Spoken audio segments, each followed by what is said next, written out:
সকাল থেকে সন্ধ্যা পর্যন্ত ধাপে ধাপে সংসারের কাজগুলো যেভাবে গুছিয়ে করি।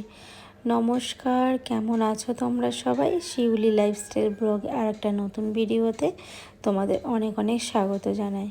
আশা করি তোমরা যে যেখান থেকে ভিডিওটা দেখছো সবাই খুব ভালো আছো এবং সুস্থ আছো। তোমাদের আশীর্বাদে আমরাও বেশ ভালো আছি।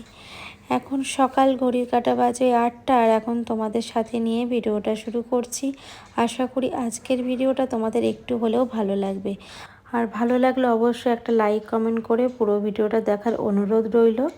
তো যাই হোক, এখন সকালবেলা দেখো বিছনাটা সুন্দরভাবে আগে পরিপাটি করে গুছিয়ে নিলাম। আর এদিকে মাম্মাম কিন্তু চলে গেছে স্কুলে, হাজব্যান্ড ওকে দিতে গেছে। এখন মাম্মামদের 8টা থেকে এক্সাম, তাই জন্য ওকে একে রেডি করে পাঠিয়ে দিয়ে তারপরে সংসারের কাজগুলো করে নিই। আর তোমরা তো জানোই যে ঘরে বাচ্চাদের এক্সাম থাকলে মায়েদের তো কতটাই টেনশান থাকে। আর মনে হয় যে বাচ্চাদের থেকে মায়েদেরই মনে হয় এক্সাম, তো এরকম একটা টেনশান কাজ করে, কোনো কিছুই ঠিকমতো ভালো লাগে না যতক্ষণ না সুন্দরভাবে গুছিয়ে স্কুলে পাঠাতে না পারছি। একদমই কিন্তু কোনো কাজেই মন বসে না। তো যাই হোক, অনেক গুছিয়ে টুছিয়ে সকাল থেকে ওর পেছনে সময় দিলাম, তো বেরিয়ে যাওয়ার পরে কাজগুলো শুরু করেছি। তো সকালবেলা কোনো রকম কিন্তু ঘরটা একটু ঝাড় দিয়ে নিয়েছিলাম, ভালোভাবে ঠিকমতো ঝাড় দিইনি। ওই না দিলে নয় দিয়েই কিন্তু মাম্মামকে রেডি করে খাওয়ানো, একটু বইগুলো চেক করা, সেইগুলো করতে করতেই সময় চলে গেছে। আর এখন না কোনো রকম রান্নাটাও করছি, কারণ মাম্মামের পেছনে পড়াশোনা একটু সময় দিতে হচ্ছে, যার জন্য পড়ার দিকটাও একটু কম দেখতে হচ্ছে। তো এইদিকে ভাবলাম যে হাজব্যান্ডও আজকে একটু দেরি করে যাবে, তাই ভাবলাম সকালে আজকে কাজগুলো গুছিয়ে নিয়ে তারপরে রান্নাটা করে নেব। আবার রান্না করতে করতে কি হয় জানো তো, মাম্মামের স্কুলে আনতে যাওয়ার টাইম হয়ে যায়। যেহেতু এক্সাম 2 ঘন্টার বেশি তো এখন আর এক্সাম হচ্ছে না, মানে ওই সকাল 8টা থেকে 10টা, তার মধ্যে আমাকে যেতেই হয়। তো যখন একটু দেরি করে যায় তখন দেখি যে সবার ছুটি হয়ে গেছে, মাম্মাম দাঁড়িয়ে আছে। তো এটাই হয়, ওই জন্য যতটা পারি যে মাম্মাম স্কুল থেকে আসার আগেই যতটা কাজ আমি করে নিতে পারি। তো দেখো সমস্ত ঘরটা আবার ভালো করে ঝাড় দিয়ে নিলাম। আর বিছনাটা তোলার পরে দেখবে ঘরটা না আবার একটু কেমন ধুলো ধুলো লাগে, তো ঝাড় দিয়ে নিলে কিন্তু একদম পুরো ঘরটা ক্লিন হয়ে যায়। তো সমস্ত ঘর দেখো আমার সুন্দর করে গোছানো কমপ্লিট। আর এখন আমি নিজে একটু ফ্রেশ হব, কারণ আমি সকাল থেকে সত্যি কথা বলতে এখন একটু ফ্রেশ হইনি।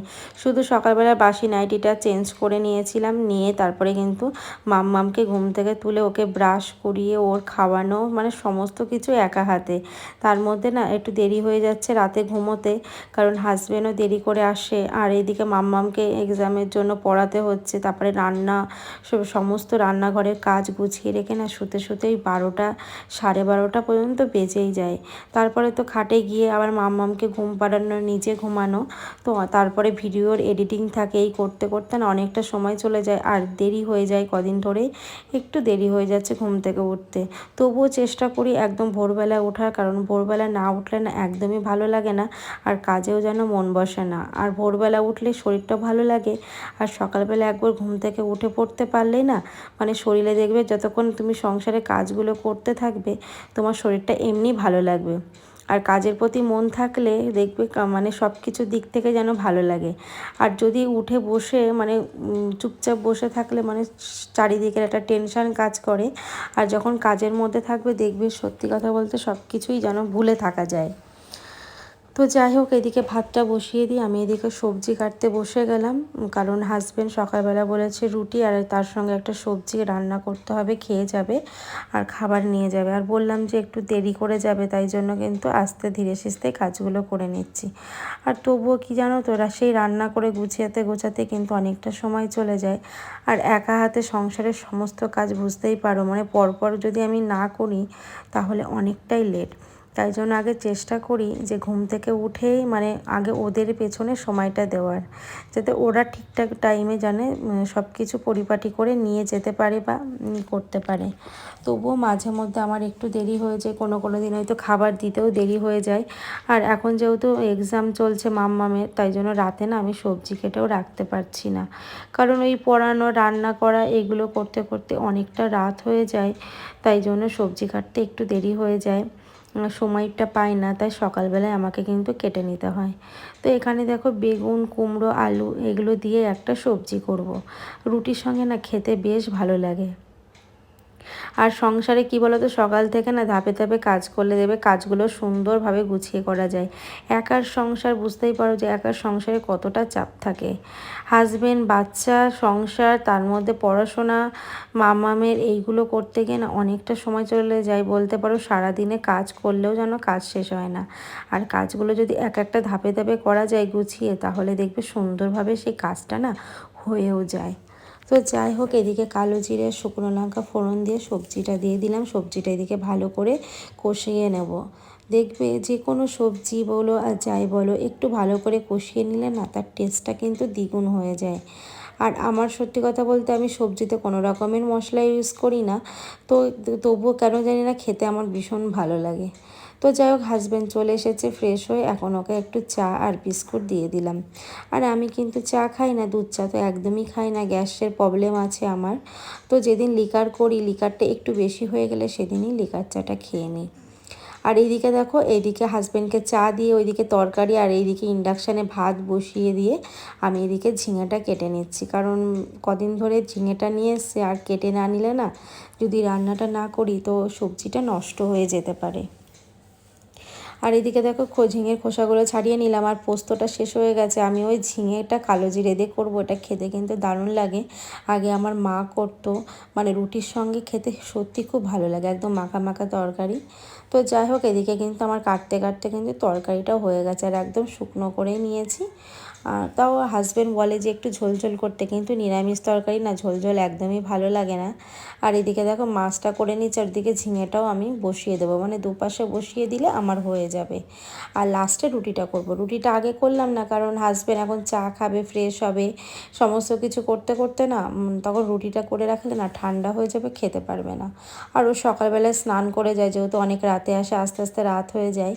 আর সকাল সকাল কিন্তু স্নান করলে না শরীরটা বেশ কিন্তু ফ্রেশ লাগে। আর আমার তো সকাল সকাল স্নান করা অভ্যাস। যেদিন একটু ছুটির দিন দেরি হয়ে যায় স্নান করতে, অনেকটাই কিন্তু শরীরটা খারাপ লাগে, একদমই ভালো লাগে না। তো যাই হোক, সমস্ত তরকারি রান্না কমপ্লিট, এখন লাস্টে দেখো রুটিটা করে নিচ্ছি। ওই রুটিটা বলতে সকালবেলা আমারও টিফিন হয়ে যাবে, মাম্মামের জন্য একটা রেখে দেবো, ও তো আর খেতে চায় না স্কুল থেকে এসে, তবুও জোর করে একটা সবজিতে খাইয়ে দেবো। তা আর খাইয়ে দিয়ে না হোমওয়ার্কগুলো করাতে পারবো।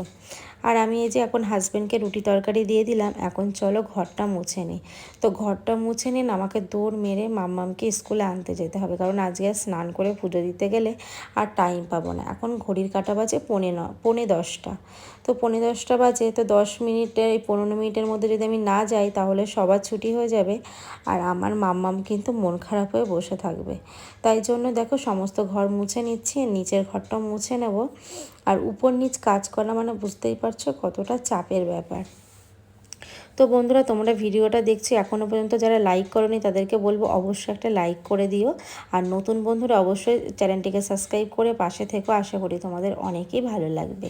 আর আমিও তোমাদের পাশে আছি সব সময়ের জন্য। যাই হোক, তারপরে দেখো এদিকে রান্নাঘরটা আমি একদম শেষে মুছে নিলাম, নিচের ঘরটা মুছে আসলাম। আমি চেষ্টা করি সমস্ত রুম মুছে তারপরে রান্নাঘরটা মোছা, যেহেতু রান্নাঘরটা একটা তেলচিটে ভাব থাকে, তাই জন্য রান্নাঘরটা যদি আমি লাস্টে না মুছি তাহলে কিন্তু এই ঘর মোছা লাঠি দিয়ে আবার যখন রুমটা মুছবো তখন কিন্তু রুমটার মধ্যে একটা নোংরা ভাব পড়ে যাবে। তাই জন্য আমি চেষ্টা করি রান্নাঘরটা একদম সবার লাস্টে পরিষ্কার করার। তো বন্ধুরা, আমি কিন্তু অফ ক্যামেরায় মাম্মামকে নিয়ে চলে এসেছি, সেটা তোমাদের সামনে তুলে ধরতে পারিনি। আর বাইরে এত পরিমাণে জ্যাম থাকা, যা গরম, তার জন্য কিন্তু আমি আর ক্যামেরাটা অন করতে পারিনি। তো বাড়িতে এসে ভাবলাম যে আগে মাম্মামকে স্নান করিয়ে ওকে খাইয়ে তারপরে কিন্তু পড়তে হোমওয়ার্ক করতে বসিয়ে দেবো, আর আমি তারপরে স্নানটা করব। তো এদিকে স্কুল ড্রেস, তারপরে আমি বাইরে গেছিলাম সেই জামা কাপড়গুলোও কেচে দিলাম। কেচে দিয়ে কিন্তু আমি কিন্তু এই যে এখন সমস্ত কিছু মেলে দিচ্ছি, এখন যাব স্নান করে নেব। তো যাই হোক, এদিকে কিন্তু স্নান করে পুজো দিয়ে যে এখন মাম্মামের খাবার বেড়ে নিয়েছি, এখন চলো ওকে খাইয়ে দিয়ে আবার পরে তোমাদের সামনে আসছি। তো বন্ধুরা, একদম সন্ধ্যাবেলায় এখন সবাইকে জানাই গুড ইভিনিং। তো সন্ধ্যা দেওয়া হয়ে গেছে, মাম্মামের আন্টি পড়িয়ে চলে গেছে দুপুর থেকে, আর তোমাদের সামনে ব্লগটা শেয়ার করিনি, ভাবলাম আবার সন্ধ্যা থেকে একটু শেয়ার করি।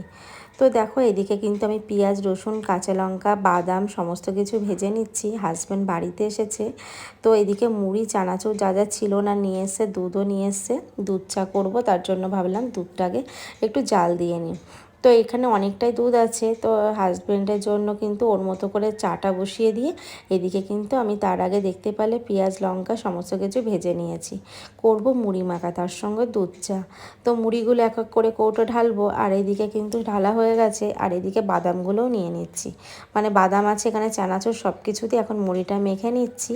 মেখে নিয়ে এখন যাব নিচের ঘরে। হাজব্যান্ড টিভি দেখছে, আর মাম্মাম পড়া হয়ে গেছে, ও এখন বসে আছে পাপার সঙ্গে। এই টিফিনটা খাইয়ে আবার ওকে পড়তে বসাবো আমি।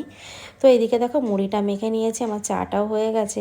সারাদিন পর না এই সন্ধ্যাবেলা একটু ইচ্ছা করে যে মানে পরিবারের সবাইকে একসাথে নিয়ে মিলেমিশে যে এই টাইমটা কাটানোর। এই টাইমটা দেখবে অনেক সুখ দুঃখের কথা, অনেক ধরনের কথা, আমাদের নিজেদের ভালো লাগার কথাগুলো শেয়ার করতে খুবই ভালো লাগে। আর একসাথে বসে খাওয়ার যে আনন্দটা, সেটা কিন্তু অন্য কোথাও কোনো আনন্দের সঙ্গেই তুলনা করা যায় না। তো এখানে বসে আমরা সবাই মিলে মুড়ি খাচ্ছি আর ভীষণ আনন্দ করছি, অনেক গল্প করছি, আর হাজব্যান্ড বলছে মুড়ি মাখাটা দারুণ হয়েছে। আর এই টাইমটা আমরা একসাথে সময় কাটানোর চেষ্টা করি। তো যাই হোক, চলো আমরা এখন টিফিনটা করে নিই। তাহলে চলো ভিডিওটা এখানেই শেষ করছি, আবার দেখা হচ্ছে নেক্সট কোনো ব্লগে। ততক্ষণ তোমরা সবাই ভালো থেকো, সুস্থ থেকো, টাটা।